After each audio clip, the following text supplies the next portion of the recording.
pabago-bagong desisyon ng Korte Suprema. Isa sa mga dahilan kung bakit napupuspon ang barangay at SK election. Yan ang sabi ni Attorney Romy Macalintal.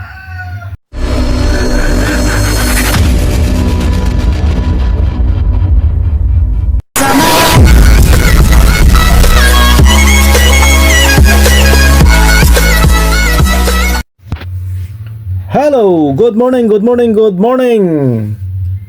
Welcome back to our new channel. Blessed Sunday everyone. New day, new life, new hope, new strength. Of course, new vlog. Diba English mga kapobre? Isang mapagpalang araw sa ating lahat mga kapobre. For today's vlog ay barangay and SK election update. Kahapon ay pinakita natin yung sinabi ni Attorney Macalintal na dahilan kung bakit pinupospon lagi ang barangay at SK election. So ngayong umaga ay isa na namang dahilan na ipinunto ni Attorney Macalintal kung bakit napopospon ang barangay at SK election. So kahapon ay isang political strategy at papugi lang daw ang ginagawa ng mga politiko na nagsusulong na ipospon ang barangay at SK election dahil ipagmamayabang daw nila sa mga incumbent barangay official na ginawa nila ng paraan para mapospon at tuloy umano ang ligaya ng mga incumbent barangay official. So ngayong umaga mga kapobre, ipakita ko sa inyo ang isa na namang dahilan na ipinunto ni Attorney Macalintal kung bakit napospon ang barangay at SK election. Panoorin natin to mga kapobre. Here we go. Ngayon, andito na naman sila. Magpupospon na naman. Opo, naalala ko, hindi ho ba kayo dumulog sa Supreme Court ba? Dito po sa postponement na ito, nauna? Yes, noong una, yung October 2023 barangay election, yun ay aking challenge. Sabi ko, bakit yan postpone? Ang sabi ng Korte Suprema, tama si Atty. Macalintal, hindi dapat ma-postpone yan kasi wala namang dahilan. At hindi po pwede yung realignment ng pondo. Kaya ang ginawa ng Korte Suprema, dahil sa hindi nga natuloy yung October 2023, ang sabi niya, kailangan sa December 2025 na nating idaos yung halalang yan. Ay pagdating ng malapit na yung December 2025, binago na naman nila, nagkaroon sila Republic Act 12232. At sabi, i-postpone natin December 2025 ng ibang date. Sinalis ko na naman yan. Kaya lang hindi ko malaman dito sa ating Korte Suprema, biglang nagbago ang ihip ng hangin. At ang sabi nila, ay pwede lang i-postpone yan kasi hindi naman actually postponement, kundi pagbabago lamang ng term of office.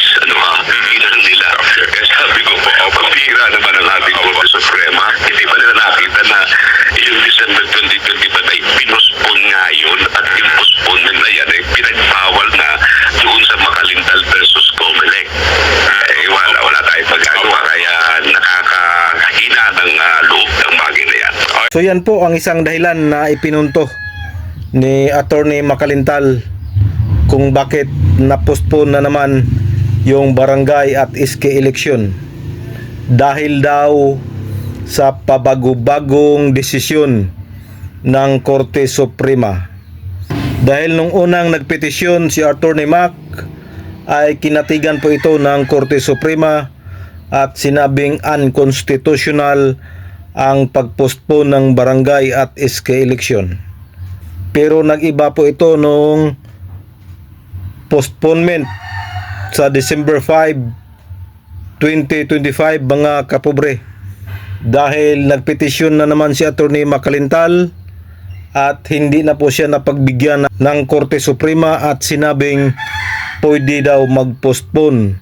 At na-postpone nga yun. Yung December 5, 2025 sanang eleksyon sa barangay at SK. At inilipat ito ngayong November 2, 2026. At ito na naman ngayon mga kapobre, mayroon na namang panukalang batas para i-postpone ito. At ibinunyag ni Attorney Makalintal na nawawala na po siya ng gana pumunta pa sa Korte Suprema dahil sa pabago-bagong desisyon ng Korte Suprema, mga kapobre.